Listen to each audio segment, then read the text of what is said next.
Instagram is not working. I would move, but I'm afraid if I do anything at all, something is going to go terribly wrong. I'm also realizing that I think I forgot to share this in my group, so I'm just going to do that really quick. Like, usually I do it automatically. More options, share to group.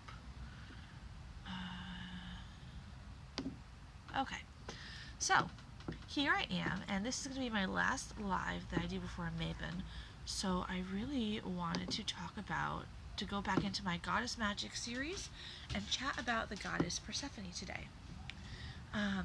And before we talk about Persephone, in the pre-show, what I thought that I would do is I would chat a little bit about the significance of the pomegranate outside of the myth of Persephone, because it is a really common symbol in a lot of even some religious iconography and so on and so forth. If you're joining me live, or if you're watching this on a replay, please be sure to throw hashtag live or hashtag replay into the comments just so I can see you here, especially if you're on Facebook, because Facebook does not show me when you show up. It just tells me number, and I would very much love to say hello to you. And just as a reminder that this is intended to be an interactive experience, so if you have a question or comment, please feel free to throw it into the comments below. So let's chat about pomegranates. So pomegranates are frequently found in a lot of Greek imagery from ancient classical Greek sculpture and what have you, and also a little bit in Judaism. In addition to being associated with Persephone, which we're going to talk about a whole lot more here very, very shortly, the pomegranate is also associated with the goddess Hera, which is sort of the main mother goddess of the Greek pantheon. And oftentimes Hera is depicted either in sculpture or in painting or in imagery in general holding a pomegranate. And the reason being that it is considered to be a symbol of fertility and marriage. And I know it says it further down, but the reason why pomegranates are often associated with fertility is because, well, one, I imagine the color. Well, two reasons. One is the color. Obviously it has that sort of reddish tinge to it. Hey Dan, I'm here chatting about Persephone today, and I'm talking about the significance of pomegranate in mythology. And I was talking about how pomegranate is a symbol of fertility because it has many, many seeds. Sorry, I'm trying to tell my children, like, oh, do something else. Can you take him inside, please? No! Why? I just got home. You need to stop yelling at me. Alright. So, pomegranate has many, many seeds. Obviously, the color of it is somewhat similar to blood. But also, knowing this thing, because having birthed several children myself, the pomegranate, when it's cut open, actually sort of resembles a placenta. So I'm sure that is part of why it was associated with the fertility as well. Hey Retro Numi, we're going to be talking about the goddess Persephone today. Right now I'm kind of doing a little pre-show. We wait for more people to show up. If you're here watching, please throw hashtag live in the comments. It'll help other people find us. And while we wait for folks to show up, I'm chatting about the significance of pomegranate in different cultures, especially Greek and Jewish culture. And kind of interestingly, when I was doing my research for this about the pomegranate, oh, Dan says it keeps cutting in and out. It might be your connection. It might be mine. I am outside. My house is like I could spit and hit my house in that direction, but I am outside, so that could be part of the problem. If I need to, I can try to scoot. I'm actually just pushing this ever so slightly closer to the house, hoping that makes a little bit of a difference, and I'll scoot in here. But as I was saying, I was discovering in my research that, baby boy, that in a lot of statuary and in a lot of imagery, the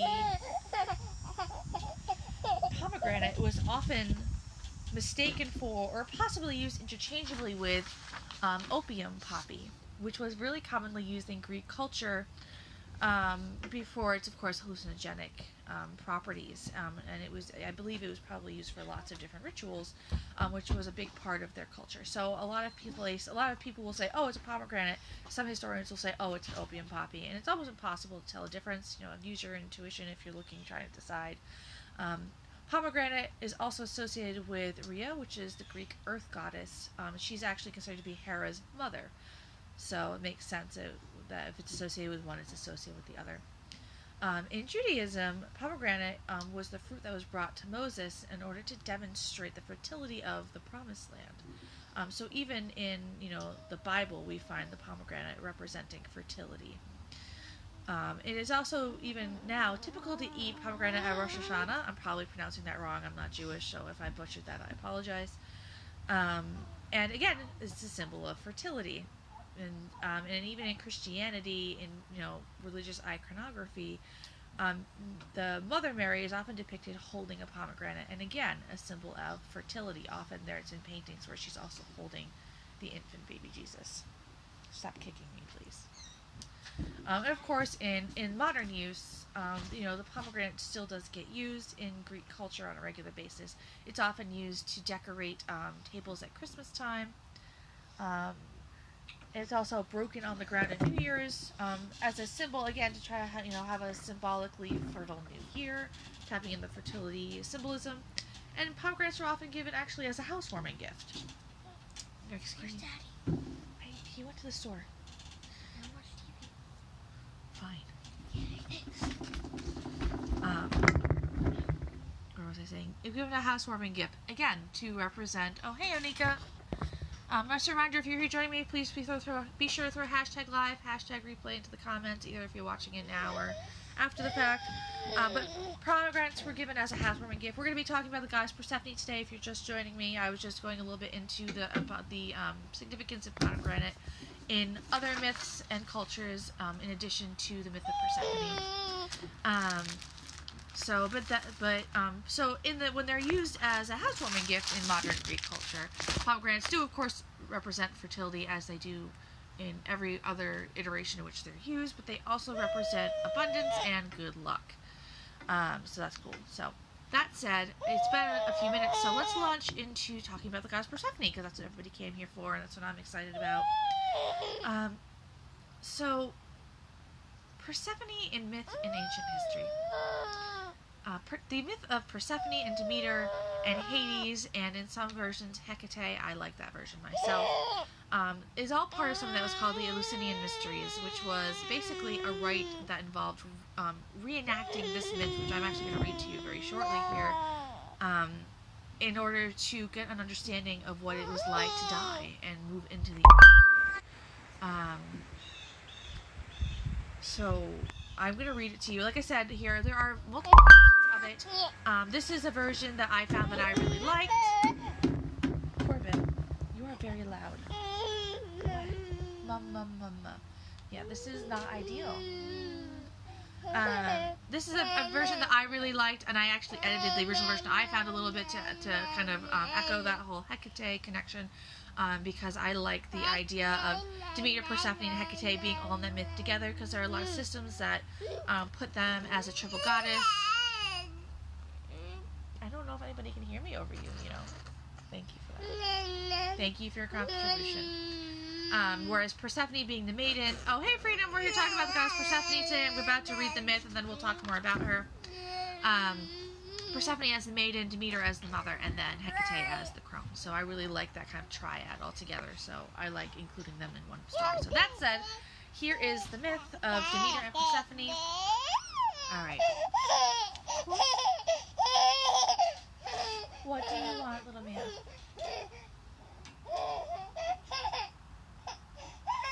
No?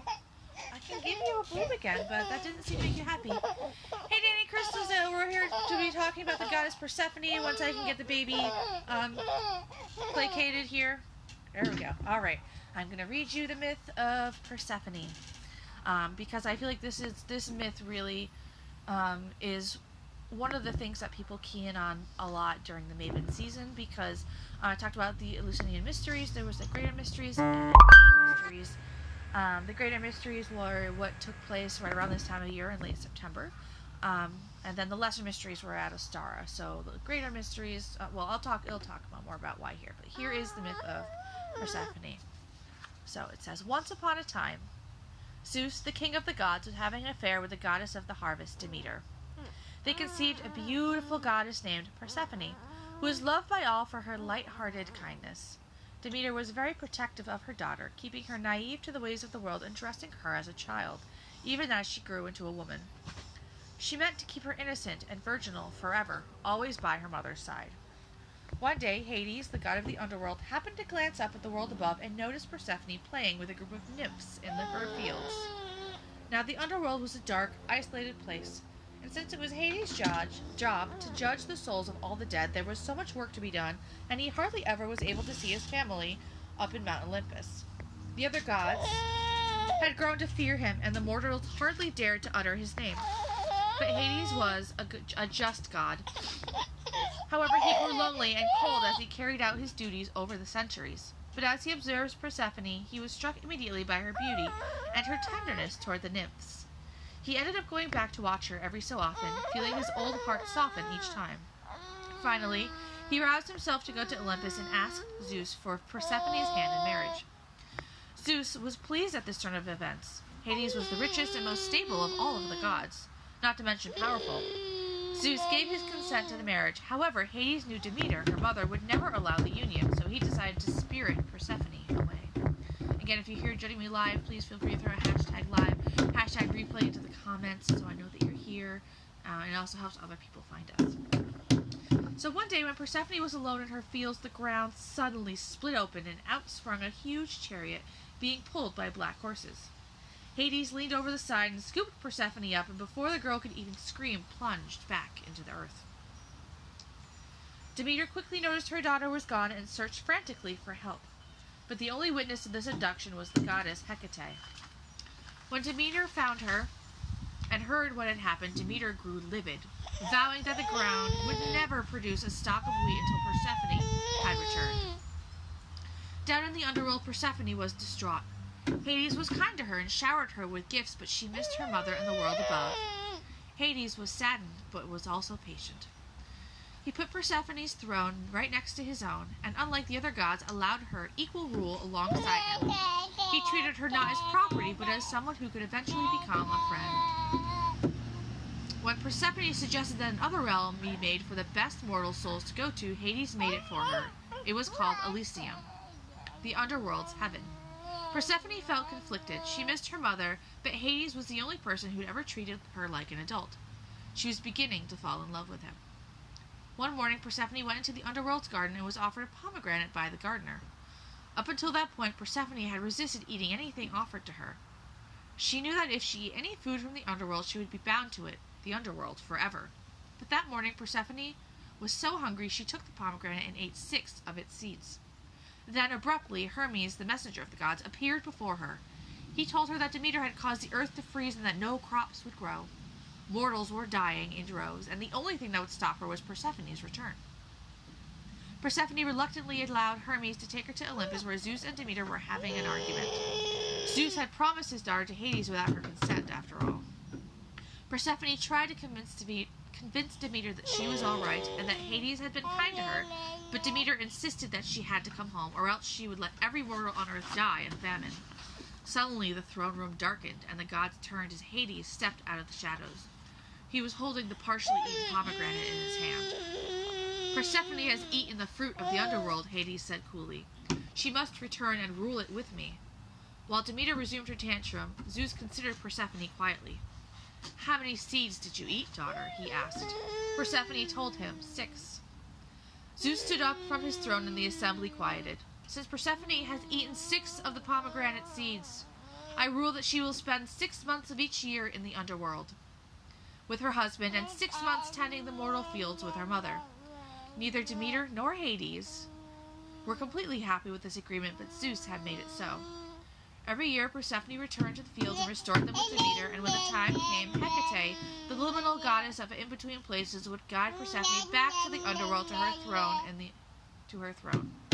Each time she left, Demeter mourned, and all the vegetation died. And each time Persephone returned, the earth warmed and became fertile once again. And this is how the Greeks explained the earth's seasons, and how a goddess of life fell in love with the underworld. So that is the story of Persephone and Hades and Demeter and Hecate. So, like I said, there was 2 feasts a year, 2 ritual ceremonies a year that were intended to reenact this entire myth of the descent into the underworld and to Elysium. Like I said, in spring it was the Lesser Mysteries when Persephone was returning to the earth in order to make the fields fertile again. But the greater mysteries, the one that was much more relevant to their culture, that was, I assume based on the language greater anyway, was when Persephone descends into the underworld and when she becomes its queen. And it was as a way to reenact the experience of death, in a way to help eliminate the fear of death. So if you decide that you would like to work with Persephone, based on that myth, we kind of infer a few different things about, the types of things that she is good to call on for. Anything that has to do with mercy or forgiveness or even karmic retribution, Persephone can be a great goddess to work with. Little man. Here. Showing that. You shouldn't have that either, but at least it's not plugged in.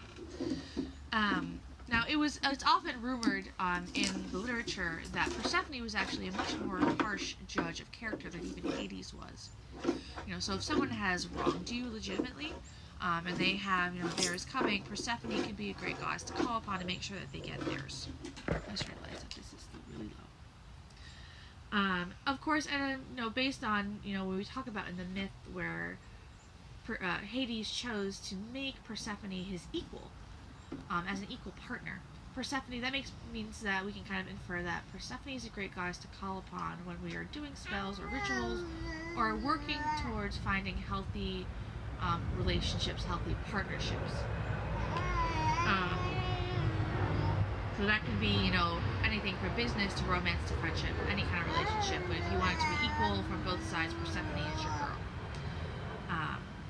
And then, of course, also growth and transformation. When we think about the fact that Persephone grew so significantly through the myth. Dan, Mystic Arc on Instagram, Dan says, I work with Persephone a lot.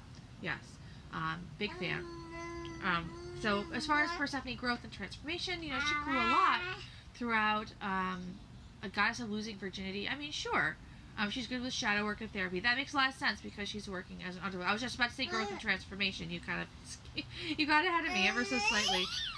She grew a lot throughout the course of the myth. As far as going from this very virginal maiden goddess to, he's very tired. He does this when he's tired. This very virginal, naive goddess to a goddess of the underworld and working with death and these very dark energies. So she can be really great for anything that involves kind of going deep, going inside, going internal, and absolutely shadow work. And this is just based on my personal experience. She says she's a patron saint I've been working with a lot lately. Yeah, absolutely. And I have found in my work with her that she is also an excellent goddess to call on for miscarriage, stillbirth, and that sort of thing. I also would associate her. I remember, if you've ever read the book The Red Tent, which not everybody has, but it's about, it's a historical fiction about a woman named Dina, who in the story is a midwife, and they talk about these chants that they sing at births intended to be directed toward a ghost of the spirit of death, basically, that they believe would sit in the corner waiting to take the spirits of the babies, for them to be still, finding that back then a lot of births didn't go the right way, and that it was a really risky business at that point in time. We didn't have all the medical interventions and things that we have today. So one of the things I get about Persephone is that she is, in a way, that spirit that can kind of sit in the corner at a birth. Not that she's trying to steal the spirits, but more that she's there as an escort should something go sideways. Dan also says here that Persephone is great to call on for closure for things that he can't change. That, I think, could be very true, too, just, again, because of the relevance that has to the idea of death, or the concept of death, absolutely. So if you decide that you also would like to work with Persephone, there are a few different symbols that are really common for her. Obviously, if we're talking about seasons or holidays, Mabon, and of course also Ostara are holidays that are very much, seasons that are very much associated with Persephone and working with her.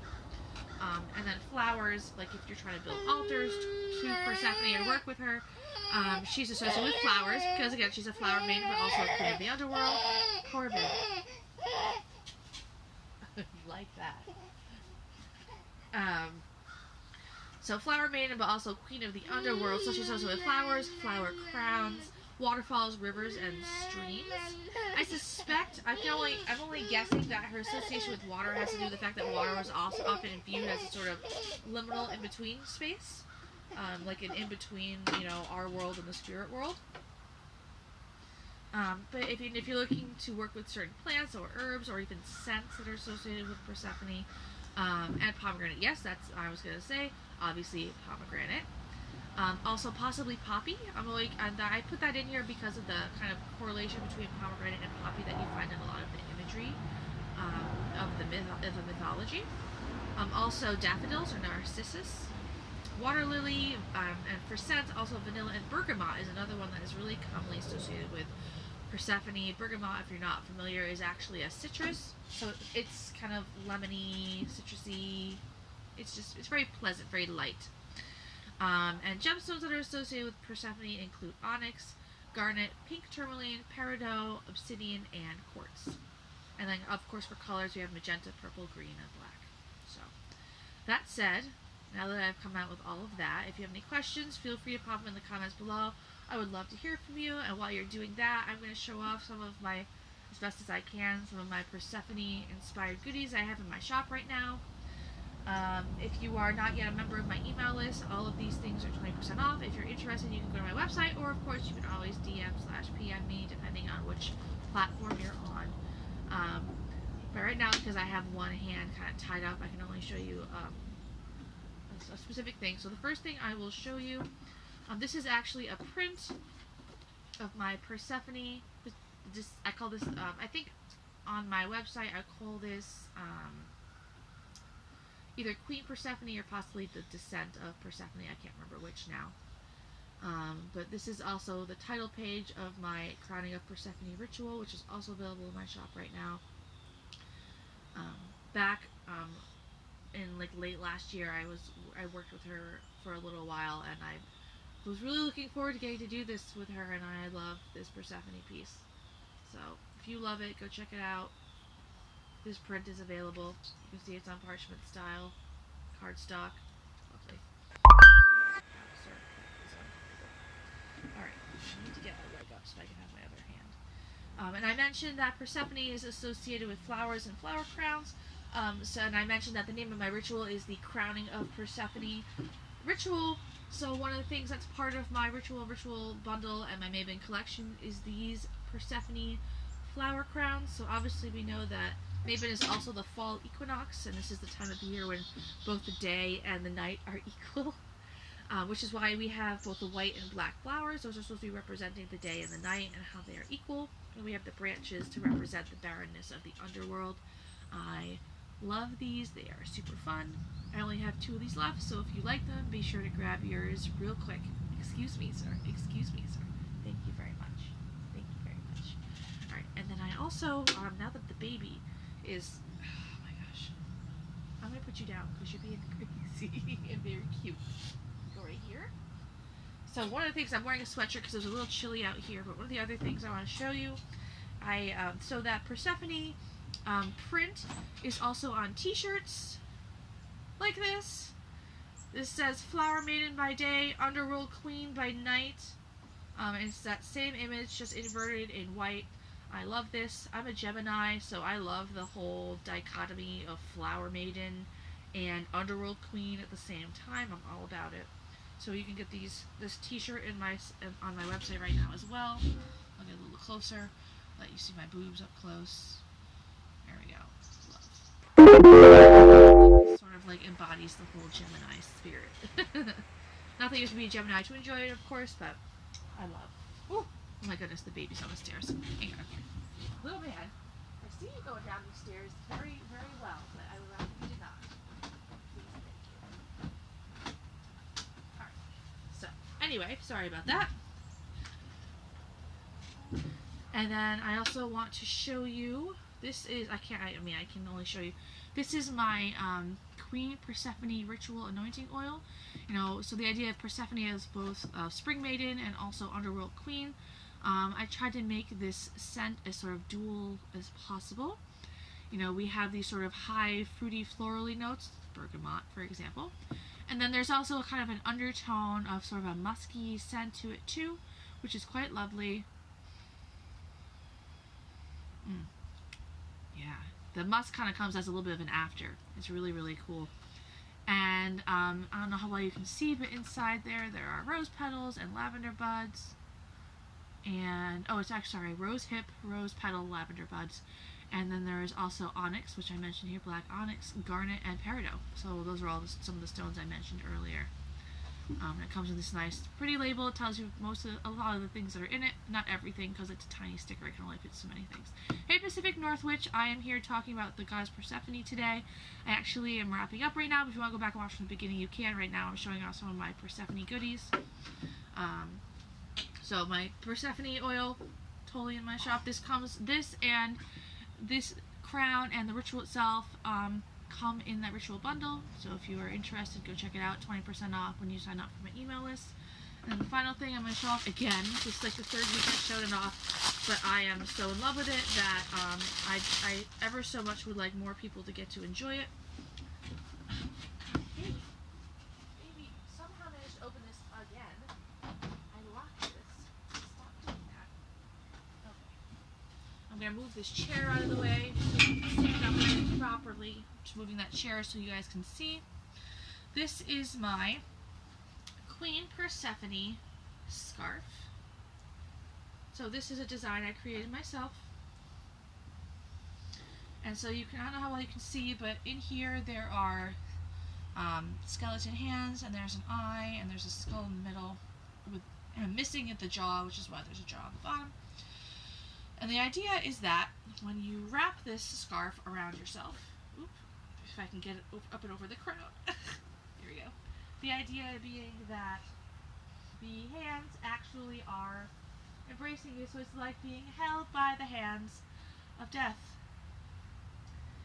And although you don't need this exact scarf for the ritual, it definitely goes with the ritual very, very nicely. And I'm in love with this piece, and hopefully other people are too. If you're interested, you can find these in my shop. Beautiful. So that's it. That's all I have. If anybody has any questions, you can toss it below, but it looks like everybody's all set for the day. I hope everybody's going to have a wonderful weekend.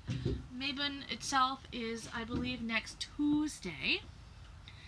And this weekend is the last weekend before. I know that my family is planning to go apple picking, which is one of my favorite fall activities, so I'm looking forward very much to that. And then on Sunday evening, my family and I are going to be getting together, and we're actually be doing the exact ritual I was just talking about, with sunflower crown and scarf and oil. So I hope you guys all have a wonderful weekend too, and that you take care of yourselves and have a wonderful Mabon. Take care.